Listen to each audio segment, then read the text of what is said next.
What's going on, everybody? KingofDragons 5000 here, coming at you with another figure review. Today we'll be having a look at the McFarlane Tours DC Multiverse Robin of Earth -22, the Crow Robin. And so here we have the Crow Robin posing out of the packaging. Before we take a look at the figure, let's actually run through their accessories really fast. Crow Robin does come with a chain that you see wrapped around their neck, and it does look really nice. I am glad it's an actual chain. He does come with a McFarlane display base, and then we get the main torso of the Merciless. Now, other than that, Crow Robin doesn't come with anything else, but you do have a variation on the figure. You do have 3 different heads. We have the smiling expression, we have the laughing expression, and then we have the yelling expression or screaming expression. Other than that, they're all essentially this exact same figure, so no matter what, they're going to have the same articulation. The only difference is a cosmetic change with the head, and it's really your preference unless you want to get all 3, like I have right here. So with that out of the way, guys, let's actually move on to their details. First and foremost, we are going to take a look at each of the individual heads of the Crow Robins. First off, we do have the smiling expression right here, and this is just a really awesome sculpt. You can see the love and care that went into this figure. I love the teeth on this figure. He looks like he's really planning some mischief, and the red and pink around his lips do look really nice. Really just love this bold expression on him. You can tell he's up to no good, and I really do like that. I do like the mask. It has this really nice sharp points to it. Just everything about the head on this figure is creepy, and I like the way that the hair is combed upwards. Especially right here, you can see it all accumulating up here in almost a swirl. So this head is really nice. So let's actually take a look at the second head that we have, which is the laughing expression, which I think is a little bit better than the smiling expression, in all honesty. I really do like the fact that his eyes do show some character. You can see he has one eye closed. Well, not completely closed, but it is somewhat closed, and then this eye is all big and bulgy. So it does make him look like he's really having a good time just laughing. Just a really nice head sculpt. And I do like the fact that the hair is different, where the smiling expression was combed back going up. This one is almost curved, combed going off to the right side, and I do like that. It's a really nice touch. I like that the hair is completely different on all the Crow Robins. Really like that it is combed off to the side, and you can see some hints of green in his hair. So overall, really do like this sculpt. And like I said, I think this is my second favorite sculpt. Let's actually show off my favorite sculpt, which is the screaming expression. Now this is probably the best of the Crow Robins. Just look at how menacing he looks. Just the teeth and the mouth. It's painted beautifully. He looks angry, like if he bites you, you're going to become infected by whatever Robin disease he has. This Robin looks so good, and I love the way that the wrinkles on the face look. Love the mask and those big bulging eyes. He really does look like he's going to cause some trouble. Something all the Robins do have is these really sharp pointy ears, almost like elf ears. So that is something to note about all the Robins. But yeah, his facial expression is probably my favorite, and like the other Robins, his hair is completely different. This one is kind of going like a Wolverine, except like Wolverine's hairstyle, except the front and back aren't lined up, so we get this almost front piece of his hair going up and curling in, and then we have this side up and curling in the back. So I really like the fact that we got variations on not just the face, but the hair on all the Crow Robins, and that's something that a lot of companies wouldn't have done. They would have just slapped the exact same hair on each of these guys and called it a day. But McFarlane went the extra route and gave them all unique hairstyles, so I do like that. So let's move the laughing and screaming expression off really fast, just so we can have a look at the details. Now, from the neck down, they are all the same figure, so whatever you see on this figure is the exact same on all the other ones. Really do like the fact that the neck is long and lanky, and it has that piece coming out so you can attach the chain. And now the chain is a little tricky to get on, because you have to open this up just slightly and then slide the chain in through there. But once you get it on, it's a really nice little detail, and it's a real chain. You can have it wrapped around it a little bit. You can do all sorts of things. I think crow robins are also goblins. Is that correct? It's been a while since I've read Metal, but I just love how these crows look. And then you can see right here on the arms, they do have stitch work right here, which is painted nicely. Beautiful stitch work on the shoulders here. You can see even right here on his costume that it's almost like it's stitched in an unsymmetrical pattern where it's just put together, and that's essentially the way it looks. His utility belt is done nicely, although I think a little dirtier would have been nice. Let's actually take a look at his cape really fast. The cape, you can see, has a lot of cool little details. We have some scrapes and cuts in it, and then we have some holes, which unfortunately they didn't sculpt the holes going all the way through. I kind of wish that they did that. One cool thing that would have been nice is if they gave all three Robins a different cape. If they had done that, that would have been so much nicer, but I don't mind them having the exact same cape. Now, unfortunately, the inside of the cape didn't get the same love and care that the outside did. I can kind of see why. It's going to be against a figure like this, so you're really not going to see all this back detail. But I kind of like the detail when it's going in and out of the cape. But that's just me personally. Now, the crows, goblins, robins, whatever you want to call them, do have the original Robin shorts where they do have this scale pattern, and that does look really nice. I like that he uses a lot of rubber overlays, like his entire torso is a rubber overlay and his pants are a rubber overlay, and it keeps the sculpt looking good.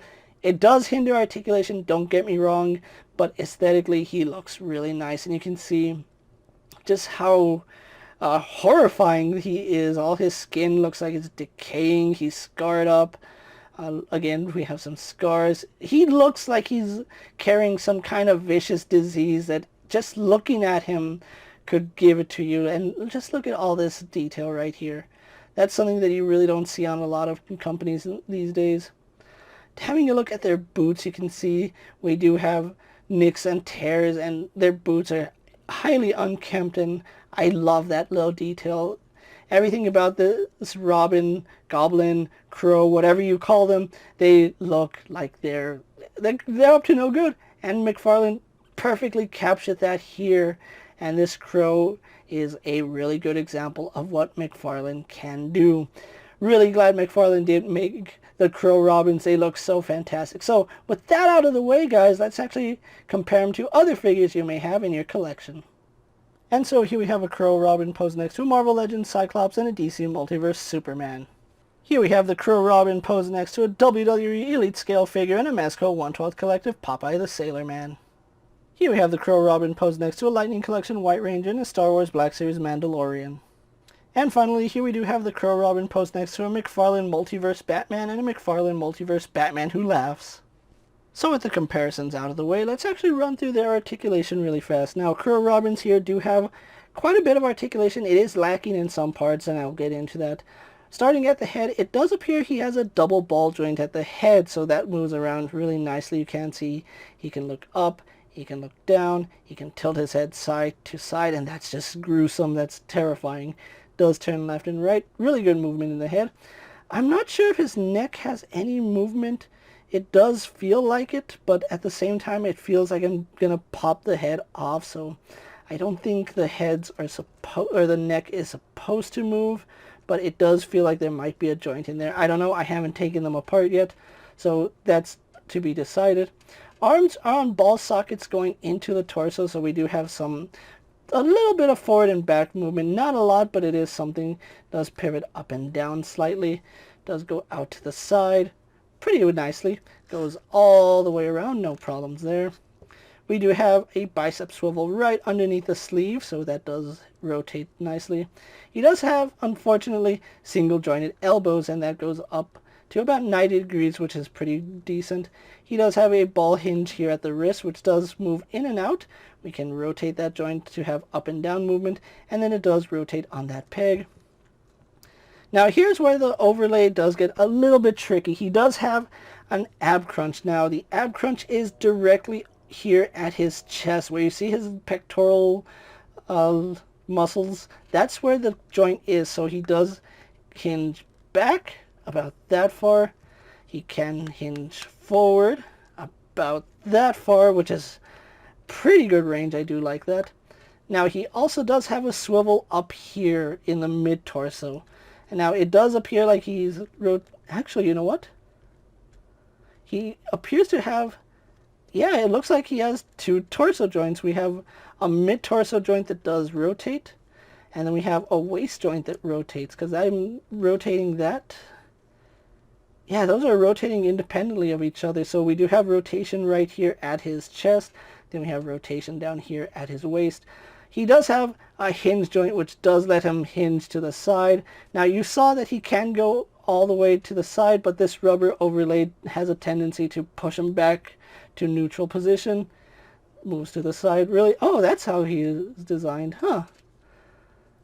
So now that we have him apart, let's actually have a look at this. So we do have a hinge that rotates him up and down, and then that peg rotates him there, and then no, he just has that rotation. So what was rotating? Huh, that's pretty interesting. We'll have to... No, he does have a rotation down here, because that's hinging on its own. Yeah, he has rotation down here. I thought I was going crazy. That's so weird. But now that we've actually taken him apart, we know how he functions. Moving on to his legs. So his legs are probably the most hindered out of anything. They are on ball joints, so I do like that. So his legs do go out all the way. But because his shorts are a rubber overlay, you really can't get more than that far out. Getting his legs forward goes up to there, but again, they go all the way down. Because they are on ball joints, he does have a thigh swivel, which is something we have been requesting. Now, unfortunately, he only has a single joint at the knee, but we do get 90 degrees, so that is really good. We have the traditional McFarlane style ankle, so we do have a hinge which goes back, goes forward quite a bit. It goes forward more than it goes back because of how his boot is designed. And then we do have rotation up at the ankle, and then we have rotation down here at the foot. And then finally, we have a generous toe hinge. So overall, the Crow Robin here has a pretty decent amount of articulation, and I am glad that he fell apart so we could take a look at that. That's something that I didn't plan for, but it worked in our favor. So with that out of the way, guys, let's actually get the crows posed for my final thoughts, and then we'll wrap up this review. And so here we have the Crow Robin's pose for my final thoughts, and overall, this is a really nice figure done excellently by McFarlane. Now, there are some issues that we do have to address, especially with the hips. I think they should have just sculpted those instead of using the rubber overlay, because it does limit a lot of their articulation. Because you want Crow Robin to be crunched and hunched down, you unfortunately can't get him to crouch all the way down, which is something I really wish he was able to do. However, I still think he's engineered really nicely, especially in the torso. He has a lot of hidden articulation that you wouldn't expect him to have.